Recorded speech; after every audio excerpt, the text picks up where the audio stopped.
Olá pessoal, eu sou o Cássio Bettini, estou aqui com a Adriana Castro Silva e esse aqui é o podcast da Bacia Hidrográfica do Baixo Tietê. E hoje a gente está aqui para falar de uma coisa super legal, que inclusive me agrada demais. Nós estamos aqui com a Roseli da Coeb e o Márcio também, que é um colaborador, ele é geógrafo e colaborador de um projeto que vocês vão entender bem ao longo desse episódio fantástico que vai ser hoje, eu tenho certeza. Vamos lá, sejam bem-vindos, Márcio, Roseli, e já vamos direto ao assunto, né? O que é a Coeb, Roseli? Fala pra gente. Bom dia a todos. A Coeb é uma cooperativa de ensino aqui de Birigui, uma cooperativa de pais, né? Uma escola já de 34 anos, é uma escola bastante consolidada aqui na cidade de Birigui. E nós estamos aqui hoje para representar e falar um pouco sobre esse projeto maravilhoso que vem sendo desenvolvido na escola há 2 anos. Que é o projeto Robôs em Ação. Em Ação? Exato. Alfa. E, na verdade, ele nasce de um núcleo, né, de robótica dentro da escola, e na qual hoje nós temos 2 equipes. Certo? Não, mas espera lá, a gente já vai chegar nesse assunto aí. Primeira coisa, vamos falar o seguinte, você tem pergunta também? Vai falando, tá? A primeira coisa que eu queria saber é o seguinte, como que a Coeb, né, hoje a gente está aqui, nós estamos aqui no podcast do comitê, e o que a Coeb, né, uma escola, tem a ver com comitê, né? Primeiro a gente vai começar por aí, né, Márcio? Estava conversando contigo agora há pouco, como que vocês descobriram, primeiramente, o comitê, que é o motivo de vocês estarem aqui. Como é que vocês chegaram? Como é que foi esse relacionamento? Isso, exato. Bom, vamos amarrar as coisas então, né? Eu preciso linkar o projeto com o comitê. O tema do nosso projeto de robótica em 2025 foi vida terrestre. Então a gente foi trabalhar numa perspectiva de restauração de áreas ciliares, que tem tudo a ver com recursos hídricos. E quando a gente fala de recursos hídricos, qual é a grande instituição? Qual é o grande fórum de debate? Principalmente quando a gente discute educação ambiental. O Comitê do Baixo Tietê. Aqui na nossa região. Na nossa região. O Comitê do Baixo Tietê na nossa região, os comitês de bacia. E eu sou membro do comitê, né, participo do comitê há 17 anos. Olha que legal. E quando o projeto se desenvolveu, nós pensamos em apresentações públicas. Porque essa educação ambiental também não formal, para sair um pouco da educação formal da escola, que acho que é a educação mais efetiva quando a gente chega na sociedade. E aí entramos em contato com o comitê e fomos super bem recebidos. E tivemos essa oportunidade, então, de divulgar o projeto junto a prefeituras, Estado. Você faz parte do comitê, então. Você é um representante da sociedade civil no comitê. Isso. E em qual? Na Câmara Técnica? Na Câmara Técnica de Educação Ambiental. Nos 2 últimos anos eu estou como suplente, mas durante 15 anos na Câmara Técnica de Educação Ambiental e Turismo. Mas pelo jeito sempre antenado nas coisas que acontecem por aqui, né? Acompanho o comitê, sigo lá na rede social. Imagina, tanto é que colocou esse projeto aí, né? Acho que foi numa assembleia. Não foi numa assembleia que se apresentou para todo mundo, né?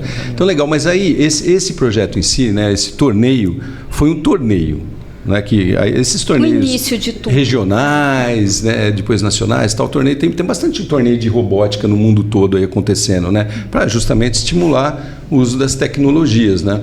E aí, como que vocês, ali da Coeb, né? Como que vocês entraram nesse projeto, nesse torneio? Como é que começou esse negócio que a Adriana falou? Bom, na verdade, em 2023, a equipe pedagógica da Coeb começou uma aproximação um pouco mais intensa em relação a trazer para a matriz curricular a disciplina de educação tecnológica.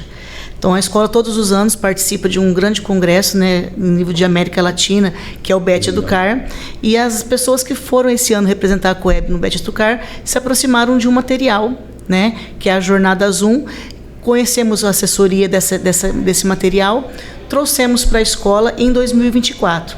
Então, a princípio, era simplesmente uma disciplina de educação tecnológica dentro da matriz curricular. Legal. E aí, em junho, nós tivemos a grata satisfação de receber um convite dessa assessoria, né, do material. Junho de 2024. Tá. Para participar de um torneio regional que aconteceria em Marília, né?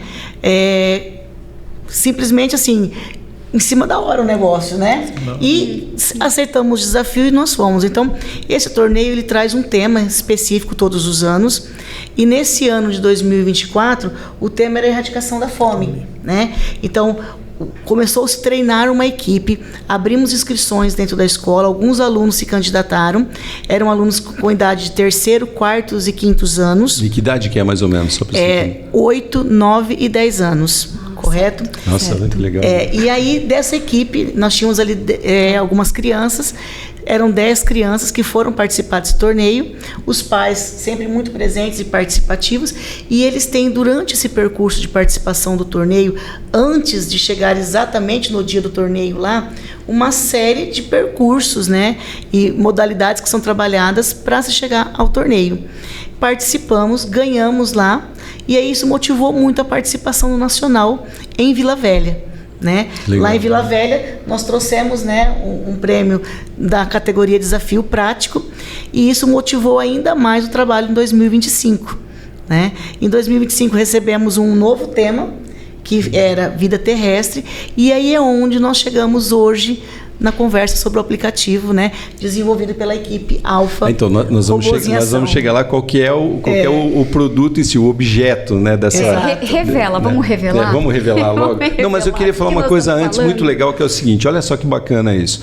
A Roseli aqui, né, que é a diretora da Coeb, então eles foram estimulados a participar de um torneio, viram uma oportunidade para participar, unindo aí a robótica com um tema em si, né, que o primeiro foi alguma coisa terrestre, que eu não lembro o nome agora, mas tudo bem, e participaram, gostaram, a criançada gostou. O legal que eu acho, pessoal, é o seguinte, o envolvimento do pai, que o Márcio, ele é um pai colaborador.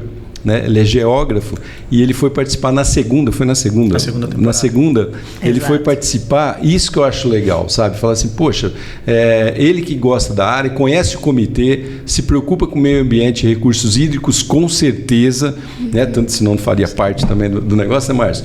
E aí, o que aconteceu? Ele está ajudando a coordenar o projeto, coordenou e ganhar o prêmio, né? Exato. Então, que é esse que nós vamos falar agora. Né? O ano passado nós contamos com 2 mentores, né? O Márcio, que era um deles, e o Eric, que era um outro do mentor, e o técnico, que é o professor Welter. O professor Welter, ele é professor de física da escola e atua em todas as turmas da educação. Welter, quase esquecemos de falar de você. Exatamente, né? Também é uma pessoa importantíssima dentro do projeto, porque é ele que ministra as aulas de educação tecnológica. Show. E está à frente de toda a questão da formação dentro das equipes, né? Por isso, Roseli, os mentores. Então, nós temos um mentor para o projeto que a gente vai revelar aqui. Nós temos um mentor da área de meio ambiente, digamos assim, e um mentor da área de tecnologia. O Welter no ano passado e o Eric, né, ficaram bem mais com a parte do desafio prático que é a programação, né, realmente de fato ali do robô, dos percursos que ele tem que fazer. O Eric cuidou também um pouco da parte de mérito científico, na qual o Márcio trouxe importantíssimas contribuições, porque estava na praia dele, né? Dentro do tema que era vida terrestre. Então esse foi até um dos motivos. Né? E quando nós descobrimos o tema, falei, gente, é o Márcio que a gente precisa aqui junto, né? Perfeito. Então, na primeira reunião que nós fizemos ali, já houve toda uma prontidão da parte dele em colaborar conosco, né? Na formação das equipes, no trabalho que foi desenvolvido ao longo do ano. E tivemos aí excelentes, né, resultados. E como é que funciona isso, né? Aí você chama a criançada lá para dar ideia, vocês dão um tema, né? Dão um problema, né? Acredito, né? Geralmente é assim, você apresenta o problema e fala qual que é a ideia que vocês vão ter para isso, né? Agora, quando fala em robô, Márcio, as pessoas já pensam um robozinho andando, né? Um humanoide e tal, uma máquina, né? Não sei o que, não é assim? E conta pra gente aí qual que é. Isso é bem bacana, que até antes de fazer parte do projeto eu imaginava, era um robô, né? Na verdade... Bom, é o robozinho da tua camiseta, né? A camiseta é do projeto. Exato. A Roseli comentou, são 4 áreas de avaliação nesse torneio. Tem a construção do robô em si, que é tecnologia e engenharia. Então, o robô é um equipamento, na verdade. O robô é um robô simples mesmo, é um motor ali dentro com alguns sensores. Só que é apenas algo simples. Os alunos precisam criar as estruturas do robô, que é feito com essas peças de encaixe. Ok, perfeito. E aí os alunos constroem o robô. Então precisa de uma alavanca, eles vão pensar a alavanca. Precisa de um gancho para puxar. E a ideia é, então, construir o robô. Isso se chama tecnologia e engenharia. Habilidades que eles desenvolvem. Só que não basta construir o robô. Agora eu preciso fazer a programação para o robô funcionar. Sim. E aí os alunos também vão, e é isso que o Welter faz muito bem. Legal. Ele deixa os alunos testarem, errarem. Perfeito. Porque a gente não pode fazer a programação, seria muito simples. Então essa tentativa e erro, ela é fundamental no projeto. E tem o outro lado, que é o lado da pesquisa científica, que aí eu já atuei diretamente. Legal. E Cássio, é muito difícil, né, para quem trabalha no ensino superior, desenvolver isso com crianças de 10 anos. Porque eu já vi a ideia. O desafio deve ser brabo, imagina. né? Eu já vejo a ideia pronta, mas eu não posso, senão eles perdem o protagonismo. Claro, que a escola preza, que o torneio preza. Então a gente vai estimulando pouco a pouco. Primeira reunião, você perguntou como é que é? Joga a ideia lá? Primeira reunião, pessoal, vamos pesquisar o que são biomas? E aí eles trazem. Vamos agora pensar nos problemas dos biomas? Para eles irem degrau a degrau. Fazendo essa construção coletiva, porque realmente, é uma coisa né? que muitas vezes não tem nem a ver assim, com o vocabulário daquela faixa etária, daquela faixa de ensino. Assim, E as vai temáticas, incutindo. na verdade, a serem desenvolvidas, né, como o Márcio disse, exige muito do mentor e do técnico que estão ali. Por exemplo, o professor Velto é professor de física, sempre atuando no ensino médio, lidando com crianças de 8, então para ele também foi um desafio muito grande. Para o Márcio, né, pro professor universitário, tudo, com as crianças menores ali. Então, ao mesmo tempo, assim, né, não trazer o prato feito, mas fazer toda essa construção coletiva de fato, trazendo o protagonismo. E o muito bacana desse projeto que a gente participa, que é o Torneio Brasileiro de Robótica, é exatamente isso. O foco ali não é fazer o deslocamento de um robô. Ó, eu tiro a peça daqui e levo ela para cá, né? Não é isso. São todas essas modalidades de avaliação que constituem o projeto como um todo. E isso que traz todo esse protagonismo e experiências para essas crianças que estão aqui, que elas jamais esquecerão. Que na verdade é o seguinte, né? né? Eu também atuo bastante nessa área. O negócio que a gente sempre diz é o seguinte: a jornada que é legal. A jornada. Né? É a jornada de desenvolvimento individual, Exato. né? Em grupo e tal. Adoro Isso essa que é um palavra, negócio legal. jornada. Mas isso que é legal, né? Então, agora, eu fiz essa pergunta meio capciosa aí do robô, porque é o seguinte: me parece que esse projeto que vocês fizeram, que ganharam o prêmio agora, que é o Robôs em Ação Alfa, tem esse detalhe, né? Robôs em Ação Alfa, que é o nome do projeto, não é isso? Ele não é um robô especificamente desse que a gente está falando, mecânico, que anda para lá e para cá tal, e faz alguma coisa. Não. Não, né? Então, explica esse entre aspas, aí, robô, né? Tá. O que é isso? Na verdade, o Robôs em Ação é o nome do nosso projeto, da nossa equipe. Ok.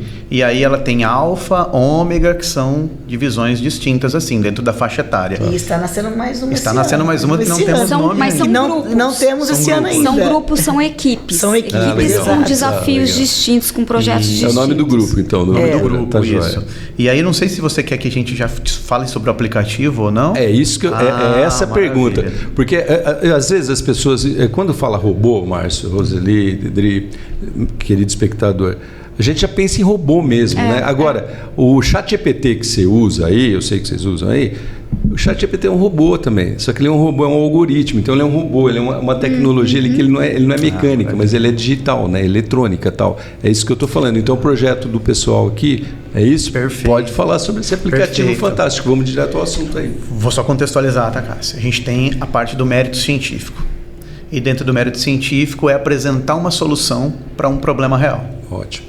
E em determinada roda de conversa, a gente trabalhava muito com roda de conversa, os alunos conheceram as técnicas de restauração e um deles, que foi o grande start, falou assim, podia ter um aplicativo para ajudar a restaurar as áreas. Porque quando a gente fala em restaurar a área ciliar, e aí conversa isso muito com o comitê, preservar recurso hídrico, não tem só uma forma, né? A Adriana é ecóloga, sabe disso. Eu posso conduzir para a vegetação nascer sozinha, regeneração natural, eu posso fazer o plantio de mudas, eu posso apenas isolar a área.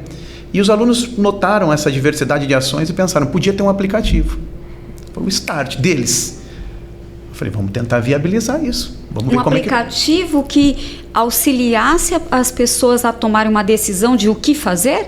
Perfeitamente. Um aplicativo em que eu faço um diagnóstico que qualquer pessoa consegue usar. Esse aplicativo é intuitivo, tem algumas telas. Vou falar o nome dele, PlantsBots, nome do aplicativo. Perfeito. Nome deles também, tá? Mas por que PlantsBots? Porque o nome, autonomia total dos alunos na construção dos nomes do projeto. Que legal. Né? Que a gente quer ser o protagonista. No final. Então, a primeira tela vai fazer um questionamento para você. Como que é a área? É uma área urbana? Tem umas frases simples para entendimento. É uma área urbana, é uma área com agricultura, é uma área de pastagem, aí você clica. É uma área abandonada. Essa área tem espécie exótica invasora? Então você vê ali, clico. essa área tem erosão? Depois que você responde 4 ou 5 perguntas, ele apresenta a solução detalhada. O que fazer? O que fazer? A tomada de decisão. Espera aí que eu estou confuso. Eu estou com o aplicativo, eu sou uma criança, sei lá, um usuário do aplicativo. Estou lá numa região, é isso? Perfeito. Eu estou na beira do Rio Tietê aqui. Na beira do Rio Tietê. Por exemplo. Estou lá curtindo ali. Aí eu abro o aplicativo, Plants Boats. Plants Boats. Abro lá. E aí o que eu falo? Eu quero ver aqui se essa água está boa. É isso? Alguma coisa assim? Não, é assim. Imagine uma área, em tese, as faixas marginais a curso da água, elas precisam ter uma vegetação protetora, Isso. que é a mata ciliar. Tá. Infelizmente, é uma luta nossa aqui no comitê, né? Ainda existem áreas carentes de vegetação ciliar. Então, você chega na margem desse rio e nota que não tem mata ciliar. E pensa, poxa, a gente precisa restaurar essa área.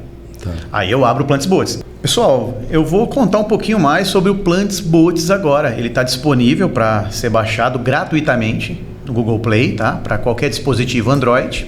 E a tela do Plants Boats tem uma apresentação sobre o Robôs em Ação, vou mostrar aqui para vocês. Então, se você quiser conhecer um pouquinho mais sobre a equipe Robôs em Ação, tem aqui toda a história da Coeb, do Robôs em Ação, do projeto. Existe uma explicação sobre chave de tomada de decisões e sobre conservação, mas vamos dar uma olhadinha como ele funciona na prática. Então eu chego em uma determinada área, em uma área degradada, e inicio o meu diagnóstico. E ele vai fazer uma pergunta que é fundamental para a decisão, se o solo está degradado ou não degradado. Vamos trabalhar com a ideia que o solo está degradado. E ele diz, agora qual é o próximo passo? Qual é a ocupação da área? É uma área de pastagem, na minha simulação. Avançar. Se tem presença de espécie exótica invasora ou ausência. É uma área com presença de espécies exóticas. E se ela tem regeneração natural ou não. Vou trabalhar aqui com ausência de regeneração natural. Ele já traz para mim a recomendação. Então, primeiro, recuperar o solo. E como recuperar o solo?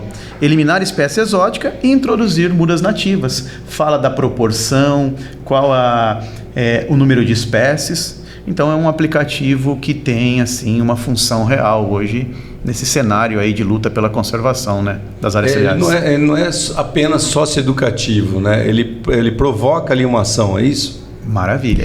E olha só, as perguntas são muito simples, elas são visuais, na verdade. Se a área está degradada ou não, você sabe, você olha para um solo, você não precisa ser técnico para saber Sim. que ele está com o solo exposto, que ele está com erosão, que ele está... Enfim, ou que ele tá com lixo, né? Você consegue perceber tudo isso. E o diagnóstico, pelo que eu estava lendo ali, ele é um diagnóstico técnico. Diagnóstico técnico. É uma orientação técnica. Olha que interessante. Então, isso que você provoca uma ação. Se você fizer isso daqui, você vai estar ajudando a resolver o problema desse local. Mas e qualquer um pode utilizar, você não precisa ser técnico para usar. Então, ele é muito intuitivo. O mais legal disso que eu estou observando, Dri, sabe o que é? Olha que louco isso. Crianças desenvolveram um negócio que adulto pode usar. Exato. Olha que louco isso. As crianças tiveram essa ideia, né? Foram ali e tal, surgiu, você contou a história aqui, né? Que podia ter um app, né? Não sei quem falou. Para adultos usar, quer dizer, para qualquer um usar. Genial. Perfeito. Nossa, que incrível. Na ocasião, eles tiveram a oportunidade de apresentar esse projeto, né? E o aplicativo em várias instituições. E assim, todos ficaram pasmos, né, pelo trabalho que foi desenvolvido e, de fato, o uso social, né, realmente. Não é um projeto que está no papel e que só foi escrito ali. Não, é o mão na massa mesmo, deles desenvolverem todo o processo e a aplicabilidade disso no dia a dia. Né? Efetivo. Eu vou dar um testemunho aqui como quem assistiu uma apresentação. Eu assisti aqui no Comitê de Bacia, numa assembleia, que o grupo fez a apresentação. Então, vou falar como espectadora. O que eu achei, assim, incrível, primeiro, é o envolvimento de pais e alunos, porque assim, os pais, eu saí daqui com essa sensação de que os pais fazem parte da equipe, isso foi muito bacana. Bom, tanto é que tem um coordenador do projeto. O papel da família no projeto ele é muito funcional, né? No projeto, né? E eu assim, curti muito o espírito colaborativo da equipe, assim, porque você fala, nossa, são crianças de 8, 9, 10 anos, né? Mas na realidade é uma linha de desenvolvimento científico que demanda uma maturidade e esse espírito colaborativo entre eles. Então, eu acho que isso é um legado que você deixa, né? Você passa para os seus colegas, na realidade, serviu de exemplo para a gente, adulto, que estava ali assistindo, sabe? Esse espírito de pensar coletivamente, uma vertente assim, extremamente altruísta.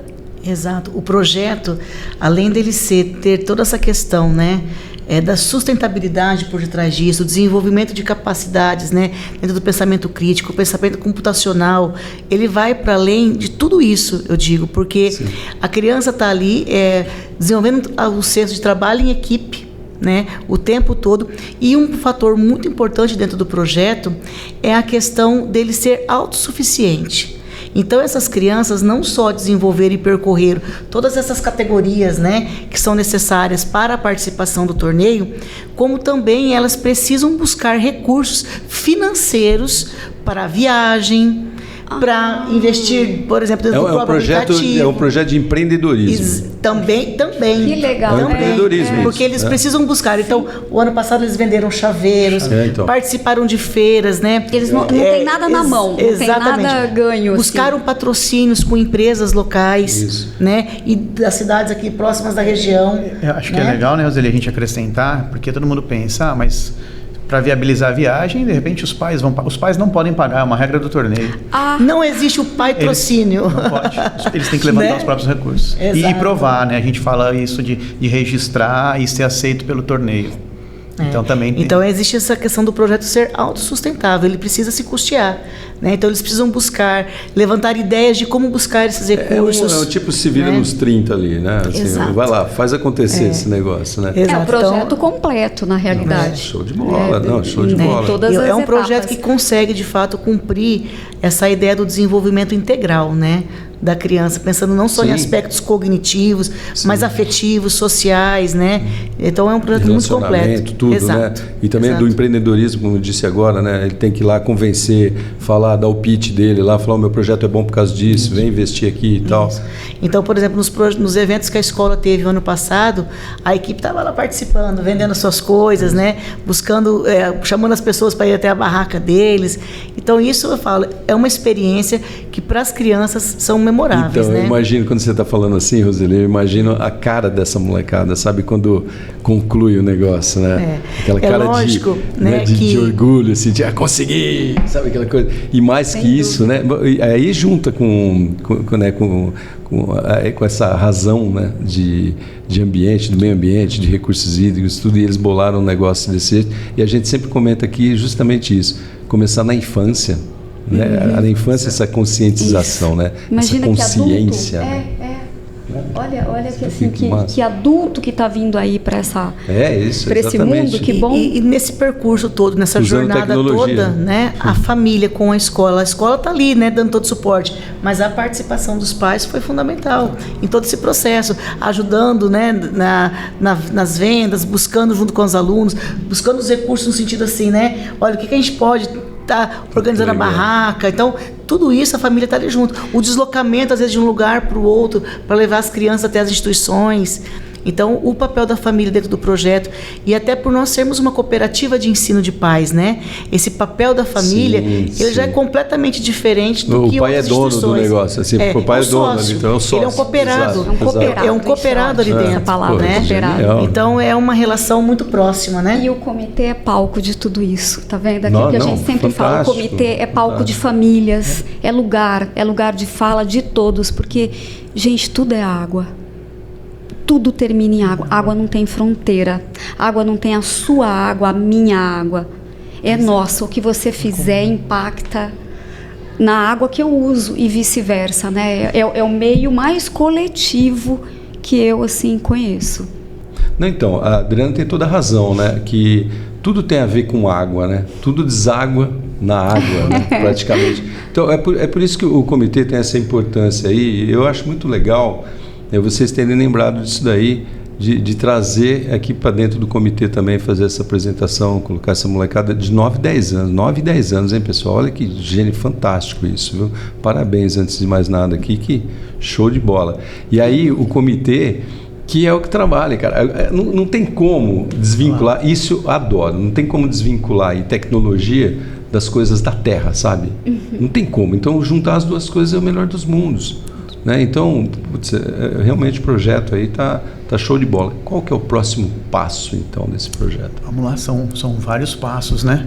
Vou falar alguns de projeto e a Roseli pode falar institucionalmente também. Sobre o Plantes Boats. Isso. A ideia, o ano passado, foi desenvolver e agora é apresentar ele, divulgar ele para a comunidade, aperfeiçoar os pontos necessários, né? E dar uso efetivo para ele. E tem os passos que ficam, né, que nós já caminhamos. Quando a gente olha para o desenvolvimento das crianças, que até um bate-papo que a gente teve, Marcos, mas e aí, é só um torneio ou tem algum legado? Isso. Eu fico imaginando nas habilidades exigidas para esse século XXI. Quais são? Falar em público. Sim. As crianças adquiriram essas habilidades, fizeram mais de 10 apresentações. Soft skills, né? Soft skills para 42 prefeitos. Eles falam, apresentamos para 42 prefeitos. Que massa. Isso é legal. Tomada de decisão, gestão do tempo. Então são habilidades que ficam, passos que demos. E os próximos passos no Plantes Boats é divulgar ele, levar ele para mais prefeituras, levar para as outras instituições de ensino, se a gente tiver espaço, difundir ele no comitê, fazer oficina de uso. E a temporada 2026 começou também pro TBR, porque o tema mudou. Agora o tema desse ano... O que é TBR? É o Torneio Brasil de Robótica, que motivou o Plantes Boats. Em 2026 a gente vai ter que falar sobre educação e evasão escolar. Legal. Mas sem deixar de lado o que foi feito. Então a gente vai ter uma tarefa árdua esse ano. Continuar com o trabalho de 25 e já começar a pensar em ferramentas em educação de qualidade e evitar a evasão escolar, que de certa forma conversa com sustentabilidade. Porque a sustentabilidade a gente não pode olhar só para o natural, né? É o social, é o econômico, é o cultural. Exato. Então a gente pretende também pensar nesses próximos passos enquanto projeto. Vocês têm expectativas assim de qual o resultado realmente efetivo mesmo no dia a dia? Quero dizer o seguinte, da criança... Cara, genial, só essa jornada aí acho que já vale um monte, né? Ainda tem esse plano de continuidade, fantástico. Agora, do uso, assim, vocês imaginam alguma coisa? Estou dando um spoiler aqui para a criançada até trabalhar no futuro, aí, né?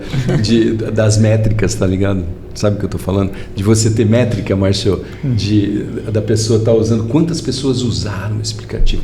Aonde que elas viram isso aqui? Será que elas realmente colocaram lá, plantaram naquele lugar que o aplicativo falou? Sabe? Resultado efetivo. Né? Essa é a jornada do monitoramento. Nós temos algumas pessoas que já procuraram a gente para fazer esse uso efetivo na área. Então, porque aí vem um passo que a gente foi até cobrado pelo TBR. Mas vocês usaram o aplicativo? A gente explicou, olha, mas restauração ecológica não é uma coisa da noite para o dia, né, Dri? Sim. É um processo. Então, mesmo que a gente colocar isso para funcionar, são 2, 3 anos, dependendo da área. Mas a ideia é aplicar, ter esses parceiros de aplicação, e já temos alguns diálogos nesse sentido para ver essa métrica. Que legal. Funcionou, ir com um técnico, falar, você, Adriana, técnica, ecóloga, a recomendação do aplicativo é essa, você dá a chancela, você carimba, acha que é isso mesmo? Isso é legal. E olha só, e aí você você disponibiliza a informação, a ferramenta no caso, e o que eu vou fazer com essa informação aí é comigo. Então eu acho que esse elo das correntes, assim, entendeu? Sim, quem é o usuário desse aplicativo, mas pelo menos eu tenho acessível uma ferramenta gratuita na palma da minha mão, e aí a tomada de decisão é minha, né? Perfeito. Mas só para a gente concluir aqui, eu queria entender assim, de que forma que vocês, enquanto pessoas, de que forma que vocês enxergam que isso pode impactar o planeta mesmo? Eu penso que nós estamos semeando no melhor campo, né? Que é o campo junto às crianças. Hoje nós somos adultos semeando junto com essas crianças que serão o futuro, né? Daqui a algumas décadas. Então, assim, o sentimento de pertencimento, né? Como protagonista, como um sentido de pessoa ativa que pode promover mudanças, estão aí. E com uma consciência... Com uma consciência, né, ecológica, mundo, ambiental, sobre mundo, sobre convivência, sobre estar com o outro e fazer a diferença. isso está sendo semeado diariamente dentro do projeto. Então eu penso que nós não temos um caminho melhor, né, do que nós temos iniciado nesse momento. E aí, só para complementar a fala do Márcio, então, quanto instituição, a Coeb esse ano, né, após a participação aí de 2 anos num torneio regional, agora no nacional também, meio que começamos timidamente, né, fomos ganhando força e estruturando esse projeto cada vez melhor. Nós criamos um núcleo Robôs em Ação, que então esse ano ele começa de fato a partir agora do mês de março. Ele terá uma equipe de base, né? Todas as crianças são convidadas a participar a partir do 3º ano dos anos iniciais. E aí nós teremos agora, com a virada das turmas e a idade, a formação de uma 3ª equipe, né? Que são divididas por modalidades. E aí, mais desafios para o nosso técnico e para os nossos mentores. E agora, cada uma dessas modalidades com temas diferentes. Então, eu penso que a gente continua trabalhando dentro dessa contribuição e trazendo, de fato, ações que tenham um impacto efetivo, né, no dia a dia e no mundo. Experiência, né? Incrível. É isso. Fantástico. Olha, gente, muito obrigado e parabéns, viu, Roseli? Incrível, viu? Pelo Parabéns projeto, mesmo. parabéns, Marcião, que massa, viu? Que... Nós que agradecemos a oportunidade, a abertura de vocês, né, o convite de estarmos aqui daqui a pouco junto com as crianças, inclusive com pais também falando sobre. Pra gente é uma honra e espero que a gente tenha esse canal aqui aberto, né? Pra gente estar sempre movimentando e impactando a sociedade, como é o nosso papel quanto à educação. Muito bem. Tá bom? Pessoal, Incrível. Espero que tenham gostado. Esse foi o podcast da Bacia Hidrográfica do Baixo Tietê, trazendo aqui, né, um trabalho fantástico que é desse pessoal lá da Coeb. Até o próximo.